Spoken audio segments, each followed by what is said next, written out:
One of the beautiful things about this symposium is the opportunity for people to share with each other the things that are working for them. I know I have learned more in my 25-year career from my patients than I did from my textbooks in terms of what helps people. So this is an opportunity for one expert to share her personal experience in the regards to dry mouth. So Barbara Leeson is going to provide the patient perspective of living with dry mouth. She and her husband, both retired Stanford faculty members, put their heads together to create a solution that would help her improve her quality of life despite persistent dry mouth after head and neck cancer treatment. So we are just delighted to have you here today to share your innovative solution to improve your quality of life. Thank you so much, Barbara.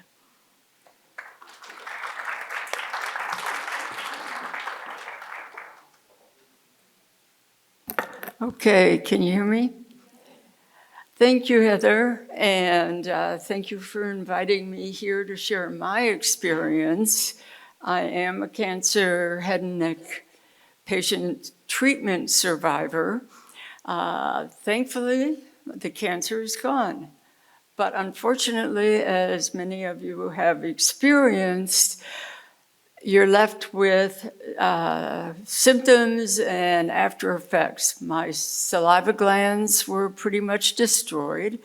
I have severe xerostomia, or a dry mouth, and I can't eat. I have trouble eating. The thing that we did, my husband and I together, is we created an artificial saliva solution that has restored my ability to eat. It is an amazing thing to us. We find it such a help to us, and I'm hoping that if I can talk about this and share what we have done with other people, maybe it can help some of you too. So my treatment, my journey, I was diagnosed with cancer in 2021, middle of the COVID epidemic, so treatment and options were very limited in terms of many of the supports because of having to avoid a lot of social contacts. But I had a diagnosis of stage 3 HPV cancer at the base of my tongue. I had a really active ENT who diagnosed the problem, did all the evaluations, referred me to the South Bay Stanford Cancer Center, where I had remarkable treatment teams that were supportive, encouraging, carried me through the whole treatment process. I had radiation, I had 7 weeks of radiation, I had 6 weeks of chemo, and at the end of the treatments, pretty much I was deteriorated. I couldn't eat, I lost weight, I had no energy, I had no stamina, and pretty much my quality of life had deteriorated. I'm a psychologist, and I know how important quality of life is to anyone's life, but especially people going through this journey of cancer treatment and recovery. So I tried all the recommendations. Many of the things that Teresa just mentioned just didn't work for me. And my husband and I were thinking, you know, you've tried everything, nothing worked. Not being able to eat is not acceptable. Clearly, we had to do something. But what to do? What to do? So we made a solution, and our solution is an artificial saliva that is made from xanthan gum dissolved in water to create our solution. I use it whenever I eat. I sip per bite as I'm eating some of my solution, and it works. food goes right down. I can swallow. We found that this particular combination, eighth of a teaspoon of xanthan gum in a cup of water, is enough to work to be able to swallow. There are lots of other solutions that you can drink, but this seemed to be the magic combination that worked for us. And it's cheap, it's inexpensive, it costs 3 cents a cup to make this.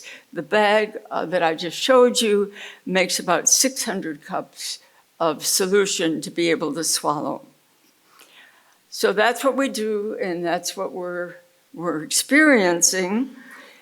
It's changed my life to be able now. My weight, my health have returned, my quality of life is restored.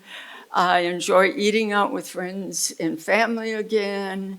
I go out to restaurants. When I go to restaurants, I bring my bottle with me and I sip with it.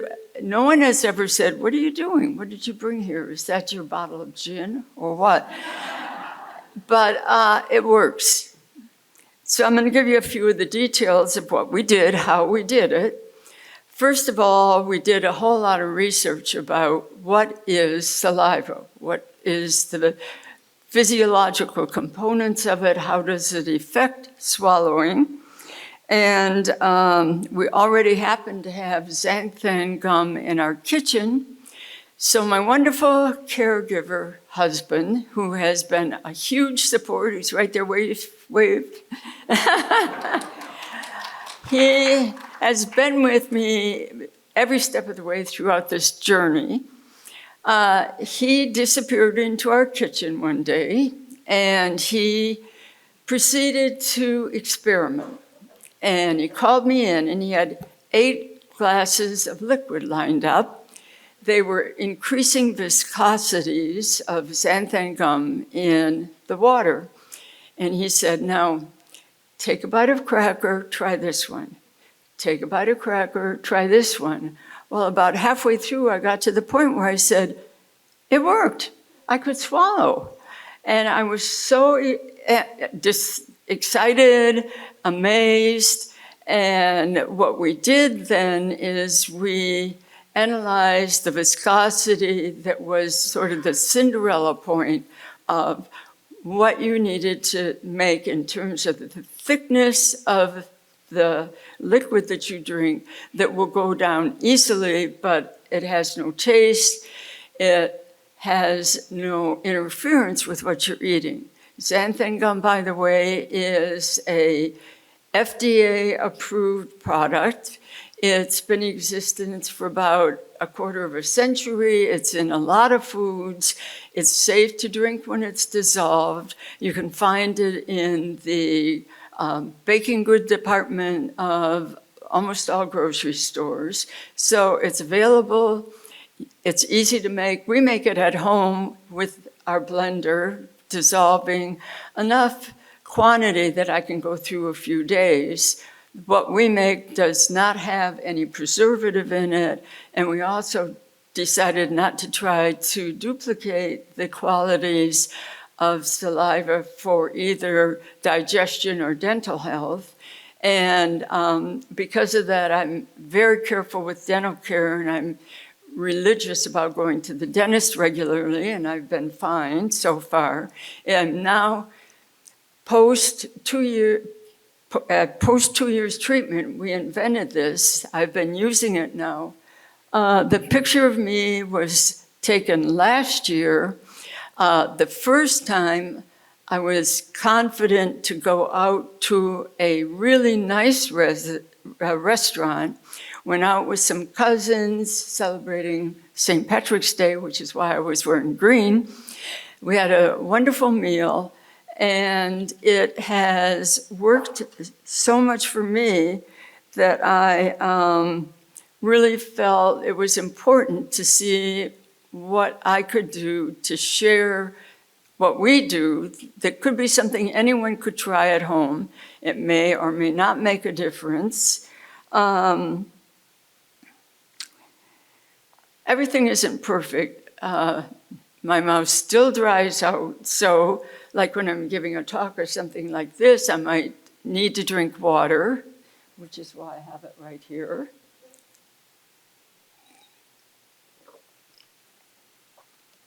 Also, my palate is still sensitive, so there are many foods that I need to be careful of, and also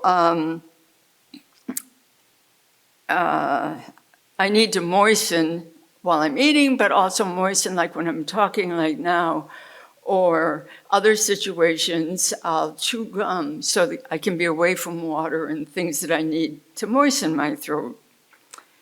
So, in conclusion, this works for me.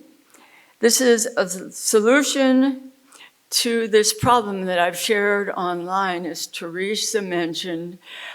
We've attended many support groups around the country and internationally, and we've presented what we've done. We've gotten really enthusiastic responses from some of the groups. One example, a person in Wales whose husband hadn't been able to eat for 10 years, said she went out to their local Walmart, bought xanthan gum, came home, made some, and miracle of miracles, she told us he ate a sandwich. So you don't know. You know, I know that when I talked to my doctor and said, you know, when is this going to get better? And he said, everyone's different. And finally, after 2 years, he admitted it's going to be permanent. That's what drove us to say we really need to make a change.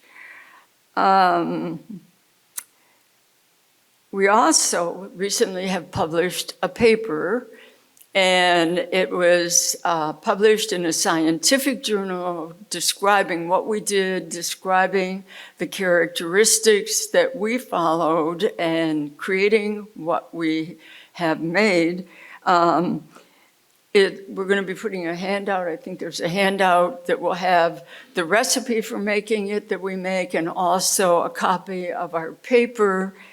If you search online for xanthan saliva and then open reactions, you'll be able to find out a lot more detail about the physics of what we've done, as well as the characteristics of saliva and what the needs are.